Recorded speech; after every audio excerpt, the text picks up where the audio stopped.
नमस्कार मित्रांनो, कुण्या राजाची गतू राणी या मालिकेच्या आजच्या भागात आपण बघणार आहोत की मधुला, कबीर आणि गुंजा सर्वजण विचारत असतात काय झाले, घरून काय फोन आला होता. त्यावर गुंजा म्हणते, आई काय म्हटल्या कविता वहिनी, काही विपरीत घडलं का घरी. त्यावर कबीर म्हणतो, गुंजा गप्प बैस, काय विपरीत घडणार आहे, काहीही बोलू नको, आई सांग ना ग. तर लगेच मधू म्हणते, कविताचा फोन आला होता, हे आणि काका दोघेही बँकेत पैसे आणायला गेले होते. 2 माणसे त्यांना फसवून ते पैसे घेऊन पळून गेलेत. तर हे ऐकून काकू, गुंजा सर्वांना खूप मोठा धक्का बसतो. तर लगेच काकू म्हणतात, काय यांना तरी काय पुढे पुढे करायची गरज होती काय माहिती. तर लगेच कबीर म्हणतो, परंतु हे पैसे आणायला गेलेच कशाला होते, मी सांगितलं होतं ना पैसे काढण्याची काहीच गरज नाही, आणि गेले तर मला आणि दादाला घेऊन जायचं ना. त्यावर काकू म्हणतात, अशोकनी पण यांना कशाला घेऊन जायचं, उगच आता सर्व यांच्यावर काही. त्यावर कबीर म्हणतो, आधी आपण घरी जाऊ आणि मग काय झालंय ते बघू. तर गुंजा म्हणते, मी माया मामींना जाऊन बोलते आणि त्यांच्याकडे गाडीची चावी मागते, त्यांची गाडी बाहेरच उभी आहे, आपण पटकन घरी जाऊ. त्यावर कबीर म्हणतो, काही गरज नाही, आपण रिक्षेने जाऊ शकतो. त्यावर गुंजा म्हणते, अहो पटकन घरी जायचंय, मग काय झालं मध्येच मागितल्याने. लगेच कबीर म्हणतो, नाही, माया मामीला जर कळलं ना पैसे चोरीला गेले आहेत तर खूप अवघड होईल, त्यामुळे घरातल्या गोष्टी घरातच ठेव. तेवढ्यात लगेच मधूला चक्कर येते, ती खाली बसते. तर लगेच कबीर म्हणतो, मी पटकन तुझ्यासाठी पाणी घेऊन येतो. तर इकडे माया त्या मेन्यू बनवणाऱ्या माणसाला 10 लाखांचा चेक देत असते आणि म्हणत असते, मी जो सांगितलाय तोच मेन्यू ठेवायचा. त्यावर लगेच तो माणूस म्हणतो, परंतु तुमचा जावई तर म्हणाला 1000 रुपये. त्यावर माया म्हणते, तुम्हाला काय करायचंय, मी तुम्हाला 10 लाखांचा चेक देते ना, मग मी जसं सांगते तसं करायचं. तेवढ्यात गुंजा तिथे येते आणि म्हणते, माया मॅडम आम्हाला एक अडचण आली, तुमची मदत हवी होती. तर माया म्हणते, पाहिलंस रोहन, डायरेक्ट संकटालाच अडचण आली. तर रोहन म्हणतो, हो यस यस. तर गुंजा त्यांना म्हणत असते, आम्हाला घरी जायचंय, परंतु ते तिचं काहीच ऐकत नाही. तर कबीर मधूसाठी पाणी घेऊन येतो आणि मधूला पाणी प्यायला देतो आणि म्हणतो, आई ठीक वाटतंय ना आता. तर मधू म्हणते, काय ठीक आहे कबीर, पूर्ण आयुष्याची कमाई निघून गेली आज, आणि कसं काय ठीक राहील. त्यावर कबीर म्हणतो, काय गरज होती पैसे काढण्याची, मी सर्व काही खर्च करणार होतो ना. तर लगेच मधू म्हणते, तू मला का ओरडतोय. त्यावर कबीर म्हणतो, अगं आई मी फक्त सांगतोय, चला पटकन बरं जाऊया. आणि ही गुंजा कुठे. त्यावर वहिनी म्हणतात, गुंजा माया मामीकडे गेली वाटतं. मग कबीर म्हणतो, कशाला गेली असेल ही माया मामीकडे, मी हिला सांगितलं होतं ना जाऊ नको म्हणून, मी तिला बोलावून आणतो. त्यावर वहिनी म्हणतात, कबीर आठवड्यावरती लग्न आलंय, त्यामुळे काहीही वाद नको, व्यवस्थित बोल. तर लगेच वहिनी मधूला म्हणतात, कुठल्या मुहूर्तावर हे लग्न काढलंय काय माहिती. तर इकडे माया ही गुंजाला म्हणत असते, एवढ्याशा वेळात कशी काय अडचण आली तुम्हाला, तुमच्यासारख्या लोकांना सवयच आहे पैसे उकळण्याची. त्यावर गुंजा म्हणते, मॅडम.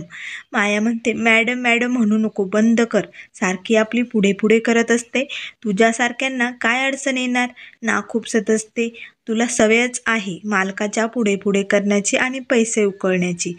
मी आत्ताच त्या माणसाला 10 लाख रुपये दिले, मी तुलाही 10 लाख रुपये देऊ शकते, तुझ्या 10 पिढ्यांनी पाहिले नसतील एवढे. त्यावर गुंजा म्हणते, पैसे कशासाठी. तर लगेच माया म्हणते, मी तुला 10 लाख रुपये द्यायला तयार आहे, कबीर आणि मृण्मयीच्या आयुष्यातून कायमचं निघून जायचं असेल कबूल, तर मी तुला लगेच आत्ता चेक साईन करून देते. तर लगेच माया म्हणते, ओ सॉरी, तुझं तर अकाउंटच नसेल ना, मग मी तुला असं करते, मी तुला रोख रक्कमच देते, तुला कबूल असेल तर लगेच घेऊन जा. तर तेवढ्यात कबीर तिथे येतो आणि गुंजा काहीही न बोलता गप्प बसलेली असते. तर कबीर म्हणतो, चल गुंजा जायचंय आपल्याला. तो मायाला म्हणतो, चला येतो आम्ही. त्यावर माया म्हणते, हो निघा निघा, शेवटी सगळं काही मलाच काम करायचं आहे ना. तर लगेच गुंजा कबीरच्या पाठीमागे बाहेर येते. तर बाहेर आल्यानंतर कबीर तिला म्हणतो, मिळाली का गाडी, का ऐकत नाही तू माझं, का पुढे पुढे करत असते? मी तुला सांगितलं होतं ना माया मामीकडे जाऊ नको, परंतु तू असं का करते मला काही कळतच नाही. त्यावर गुंजा म्हणते, अहो साहेबा तुम्ही मला काही बोलूनच दिलं नाही. त्यावर कबीर म्हणतो, प्लीज काही घोळ घालू नको, चल आता मी रिक्षा बघितली, तू आईला व काकूला घेऊन ये. तर त्यानंतर गुंजा ही खूप शांत बसलेली असते, ती काहीही बोलत नाही. माया मामींनी तिला असं सुनावलेलं असतं, त्यामुळे ती खूप गप्प बसलेली असते. त्यानंतर इकडे घरी सुबोध हा फोनवरती बोलत असतो.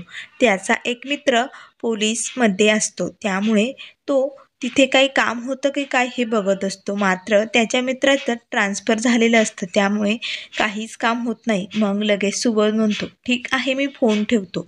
तेवढ्यात कविता रेशीमकडे गरम पाण्याची पिशवी आणून देते आणि म्हणते, बाबांना खूप ठणक लागला असेल ना, शेकून काढा. तर लगेच कविता काकांना म्हणते, काका तुम्हाला चहा घ्यायचा आहे का? त्यावर अशोक म्हणतो, नाही ग बाई, मला काहीच घ्यायचं नाही. इथे माझी पूर्ण कष्टाची कमाईच गेली आहे. त्यात आपण असे मध्यमवर्गीय लोक. तेवढ्यात लगेच मधू, वहिनी व कबीर तिथे येतात. तर वहिनी म्हणतात, अहो किती लागले तुम्हाला? तर मधू म्हणते, हे सर्व काय झाले, काय होऊन बसले, असं कसं घडलं? वहिनी म्हणतात, तुम्ही दोघेही असे कसे पैसे आणायला गेले होतात? त्यावर अशोक लगेच बँकेत काय घडले ते सर्व त्यांना सांगायला लागतो. आम्ही पैसे आणायला गेलो तेव्हा मी दादाला बँकेच्या बाहेर उभं केलं आणि मला येऊस्तवर त्या 2 लोकांनी दादाला गुंडाळलं पण होतं आणि दादाने सर्व काही सांगितलं की माझा भाऊ लग्नासाठी पैसे काढायला गेलाय आणि आता आम्ही रोख रक्कम घेऊन जाणार आहे. हे सर्व त्या लोकांना दादाने सांगून टाकलेले असते. त्यामुळे त्या लोकांना सर्व काही कळलेले असते की यांच्याजवळ किती पैसे आहे. मग मी बाहेर आल्यानंतर लगेच त्यांनी आम्हाला पकडलं आणि आमच्या हातातील बॅग हिसकावून ते पळाले. तर हे सर्व ऐकून लगेच वहिनी म्हणतात, म्हणजे शेवटी असंच म्हणायचं तुम्हाला, हे सर्व यांच्यामुळेच झालं? चूक सगळी यांचीच असंच म्हणायचंय ना भाऊजी? असे वहिनी म्हणत असतात. त्यावर लगेच सुबोध म्हणतो, अगं आई, काका झालंय तो सांगतोय फक्त. त्यावर मधू म्हणते, अहो वहिनी, हे फक्त एकाला 2 म्हणून दादांना घेऊन गेले होते. तेवढ्यात लगेच गुंजा म्हणते, दादा खूप दुखतंय का? मी लेप लावला की बरं वाटेल तुम्हाला. त्यावर कबीर म्हणतो, काही गरज नाही, तू गप्प बैस प्लीज. तर रेशीम म्हणते, हो तुझे गावरान उपाय आता काही इथे करू नको ग बाई, बाद झाले, भरपूर झाले तुझे गावरान उपाय करून. त्यावर कबीर त्याच्या बाबांना म्हणतो, काय गरज होती एवढे पैसे काढण्याची, आणि गेलात तर गेलात, मला आणि दादाला घेऊन जायचं ना, दोघंच का गेलात? तर लगेच रेशीम म्हणते, हो ना, पैसे तर गेलेच. तर कबीर म्हणतो, ताई, सगळ्याची किंमत पैशात करू नको फक्त. हे दोघे आपल्यासमोर व्यवस्थित बसले आहेत ना, हेच भरपूर झालं. बरं झालं या दोघांना त्यांनी काही केलं नाही. त्यावर लगेच काका म्हणतात, केलं असतं ना तर तू भरलं असतं ना बिल, आम्ही बघितलंय ना तू किती दवाखान्याचं बिल भरलंय ते. तर कबीर म्हणतो, माझ्या लग्नाचा सर्व खर्च मी करणार आहे, तुमचा माझ्यावरती विश्वास नाही आहे का? तर सुबोध म्हणतो, अरे कबीर, काका तुला मदतच करणार आहे, तर काय मदत घेत नाही तू, का असं वागतोय? तो त्याचे कष्टाचे सर्व पैसे जमवून तुझ्या लग्नासाठीच वापरणार होता. त्यावर लगेच वहिनी म्हणतात, वापरणार होते पण आता नाही, आता हे पैसे सर्व तुझ्या भोळसट बापामुळे चोरीला गेलेत. मधू म्हणते, अहो वहिनी, एवढं कशाला बोलताय, विषयाला वेगळंच वळण लागतंय. त्यावर अशोक म्हणतो, एकाने जबाबदारी घ्यायचे असं कधी ठरलंय का आपलं? आपण सगळे मिळूनच जबाबदारी पार पाडत असतो ना. तर कबीर म्हणतो, अहो बाबा, मग निदान मला म्हणायचं तरी, मग मी आलो असतो तुमच्याबरोबर बँकेत. तर लगेच वहिनी म्हणतात, हो ना, एवढी मोठी रक्कम. त्यावर लगेच कबीर म्हणतो, पैसे महत्त्वाचे नाही आहेत, हे दोघे आहेत ना आपल्यासमोर व्यवस्थित, हे महत्त्वाचं आहे. त्यावर लगेच वहिनी खूप भडकतात आणि म्हणतात, हो का, पैसे महत्त्वाचे नाही आहेत का? आपल्या बंगल्यासमोर पैशाचं झाड आहे का? किती कर्ज काढलंयस कबीर तू? मला तर हेच कळत नाही, आपण लग्न करतोय का वेठबिगारी? एकतर ती माया पैसे पुरू देत नाही आणि आपण तिची बराबरी करायला चाललोय. ते म्हणतात ना, एक तीळ 7 जणांनी मिळून खाल्ला होता, तसं आपण चाललोय राजाचा मुकुट घालायला. त्यावर कविता म्हणते, अहो आई तुम्ही शांत व्हा बरं, जरा शांत बसा. तर लगेच वहिनी कवितावरच भडकतात आणि म्हणतात, तू तर गप्पच बैस. हे सगळं तुला कळायला हवं खरं तर, कारण हे सर्व तुझ्या नवऱ्याचे पैसे उकळतायत, तुझ्या नवऱ्याला मोकळं करतायत आणि तू बसली गप्प. तुला तुझ्या संसाराचं तर काही कळतच नाही. तर हे सर्व ऐकून सुबोध म्हणतो, अगं आई मी कधी काही म्हणालोय का, तुला पैशाचं काही बोललोय का? त्यावर लगेच वहिनी सुबोधला म्हणतात, अरे सुबोध तू तर शेवटी श्रावण बाळच आहे, परंतु तुझ्या कावडीमध्ये तुझ्या आई बाबांबरोबर हे सर्वजण बसलेले आहेत, हे तुला दिसतच नाही बाळा.